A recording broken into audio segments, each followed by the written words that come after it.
산책을 많이 하면 사회성이 좋아진다고 TV에서 분명히 그랬는데 산책을 하면 할수록 강아지가 더 짖게 된다니 이게 도대체 무슨 소리일까요?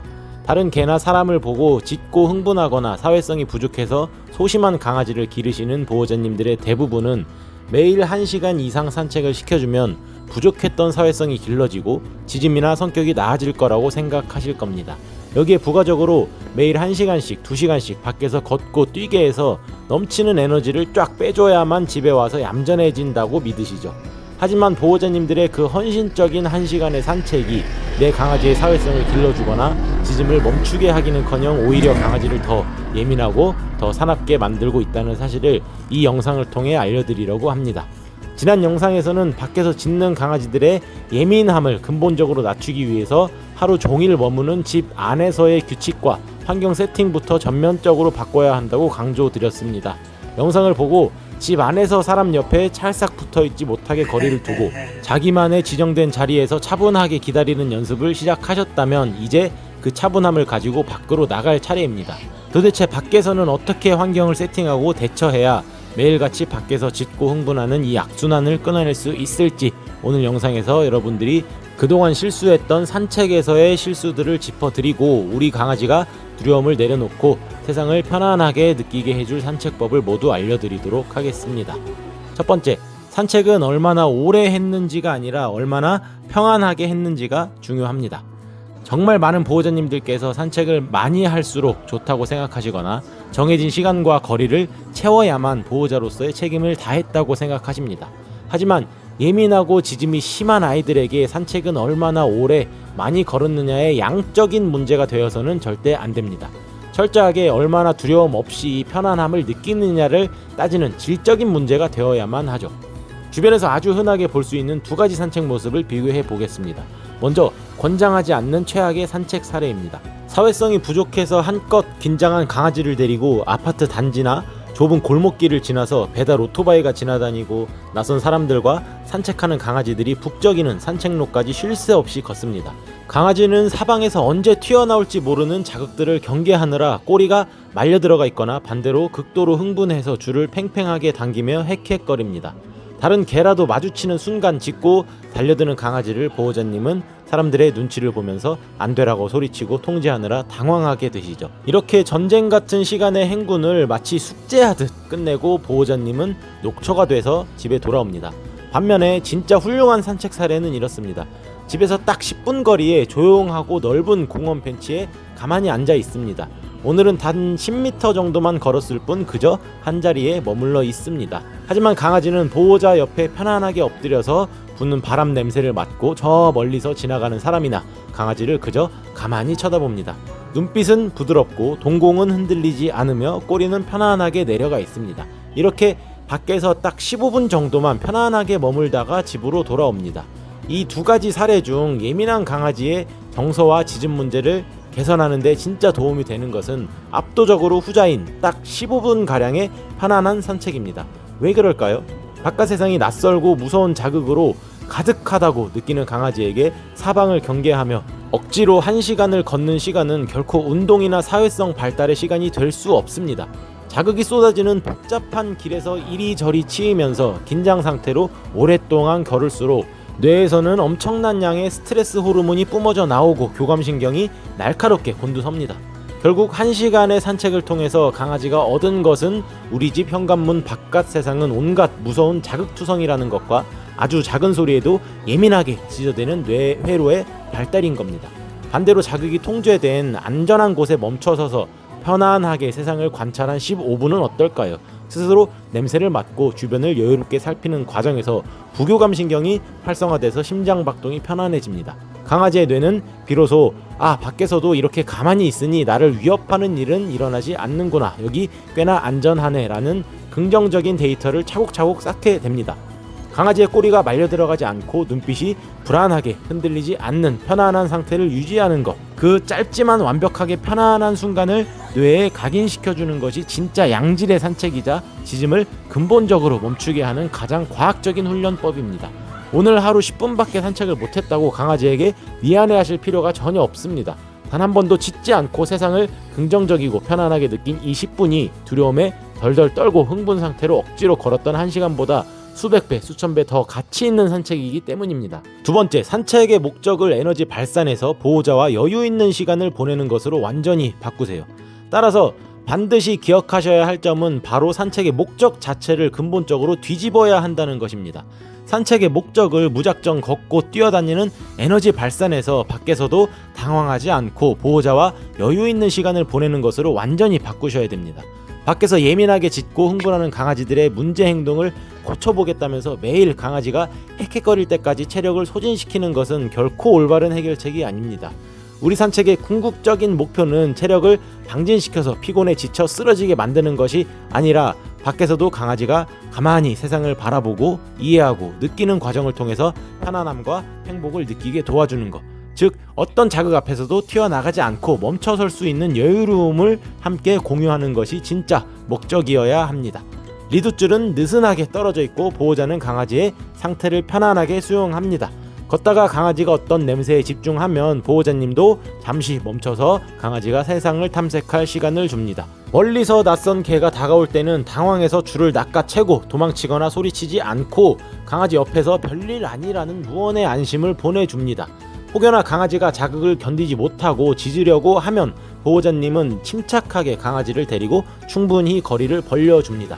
강아지가 다시 안정을 찾고 여유롭게 세상을 관찰할 수 있는 안전거리를 보호자가 직접 만들어주는 것이죠. 보호자가 이 상황을 편안하게 받아들이는 태도를 유지하면 강아지는 보호자의 그 평온한 에너지를 전달받아서 스스로 상황을 관찰하고 차분하게 그 개가 지나가기를 기다릴 겁니다.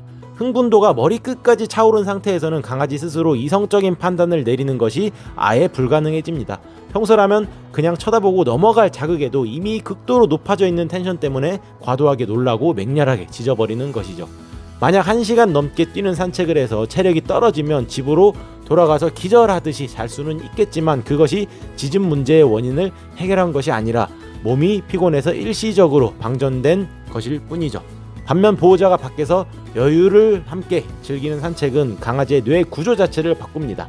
돌발 상황에서 보호자가 먼저 침착하고 우뚝 멈춰서서 이 상황은 아무 문제가 없으니 너는 안심해도 돼 라는 여유를 보여주고 강아지가 힘들어할 때 거리를 늘려서 안전함을 보장해주면 그 평온한 에너지가 리드줄을 타고 강아지에게 고스란히 전달이 되겠죠.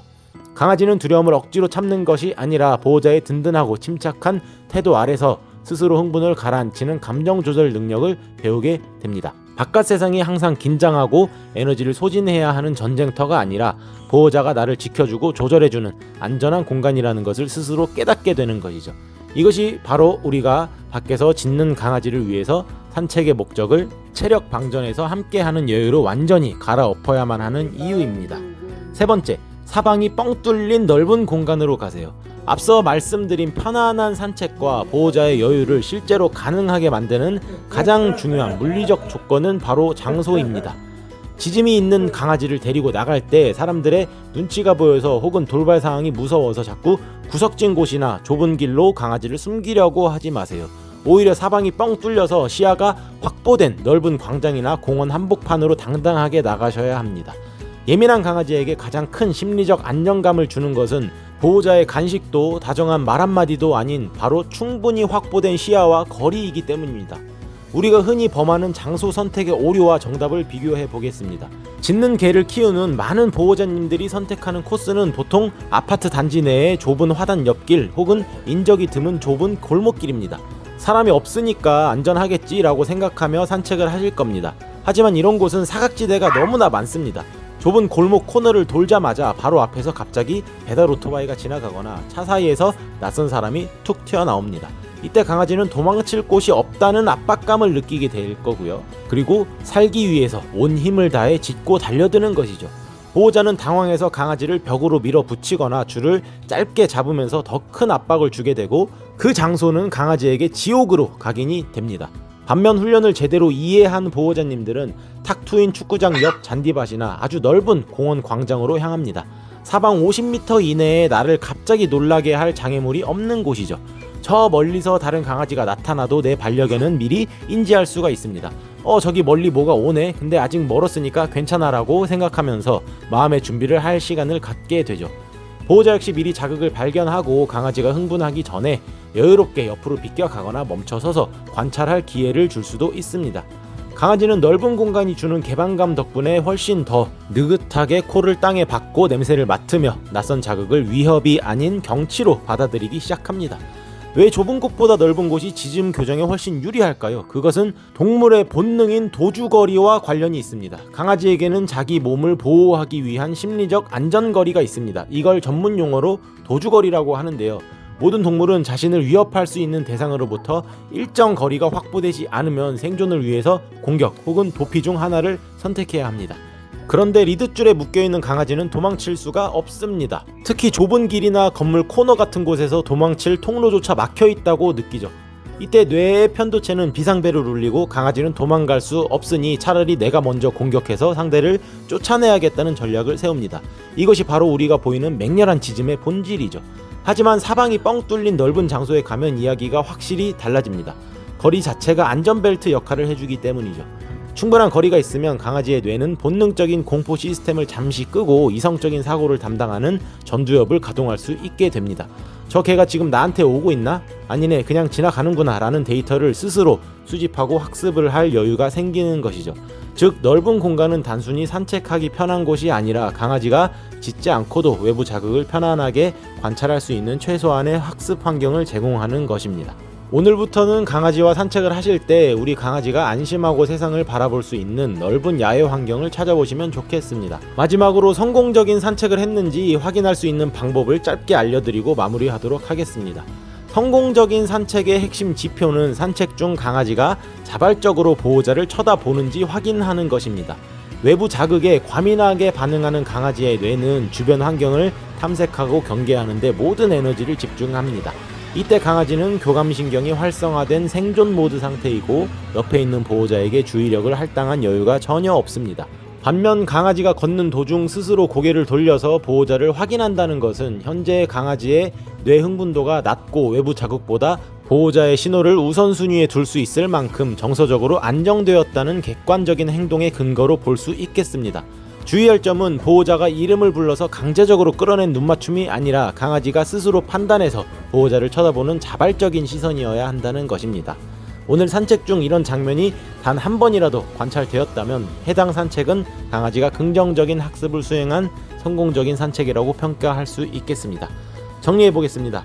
밖에서 예민하게 짖는 강아지를 변화시키고 싶다면 오늘 당장 에너지를 빼겠다며 공원을 몇 바퀴씩 도는 마치 행군과 같은 산책부터 멈추셔야 합니다. 산책의 양보다는 질에 집중하시고 보호자와 함께 여유를 공유하는 시간을 가지세요. 무엇보다 시야가 꽉 막힌 좁은 길이 아니라 사방이 뻥 뚫린 넓은 공간으로 나가서 우리 강아지가 불안해하지 않고 세상을 여유롭게 관찰할 수 있는 편안한 환경을 직접 만들어 주셔야 합니다. 집안에서 사람과 적절히 거리를 두면서 차분해지는 법을 배운 강아지는 이렇게 충분한 시야가 확보된 야외 환경에 나오면 예전처럼 이성을 잃고 튀어나가는 대신 보호자를 믿고 두려움을 여유롭게 넘길 수 있는 단단한 마음의 근육을 보여줄 것입니다. 오늘 하루 산책을 단 10분밖에 못했더라도 괜찮습니다. 짖지 않고 세상을 긍정적으로 느낀 그 편안한 10분이 두려움에 덜덜 떨면서 억지로 채웠던 1시간보다 우리 강아지의 인생을 훨씬 더 건강하게 바꿔 놓을 것입니다. 저는요, 행동교정만 벌써 15년 차가 넘어가고 있습니다. 다양한 강아지들은 물론이고 다양한 가정을 봐왔고 더 나은 해결을 위해서 아동심리치료학과라는 곳에서 가족치료를 전공으로 석사까지 마쳤습니다. 저는 아이들의 행동심리에서 강아지들의 행동심리를 이해할 수 있었어요. 과거에는 사람을 때려서 가르친 적이 있었죠. 지금도 그런가요? 아니에요. 시대는 변하고 있어요. 과거에는 개를 때려야 된다고 말했어요. 지금도 그런가요? 아니라는 거예요. 심리치료에서 심리적인 접근을 우선시할까요? 기술적인 접근을 우선시할까요? 관계가 형성되지 않으면 기술은 작동되지 않는다는 게 학계의 정설입니다. 또한 과거하고 달리 한 아이를 상담할 때는 그 아이를 포함한 가족 모두를 분석합니다. 저는 반려견을 상담할 때 그 반려견을 포함한 가족 모두를 참석하게 합니다. 단기적인 해결책이 아니라 장기적인 관점에서 문제를 해결하셔야 돼요. 저는 일산에 있습니다. 서울에서 1시간이면 오실 수 있으시니까요. 도움이 필요하시면 언제든지 연락 주세요. 저희 애견학교 바니버니는 위탁훈련, 1:1 센터, 개인 레슨, 가정 방문 훈련 등 다양한 훈련 프로그램을 운영하고 있으니까요. 많이들 찾아주시면 감사하겠습니다.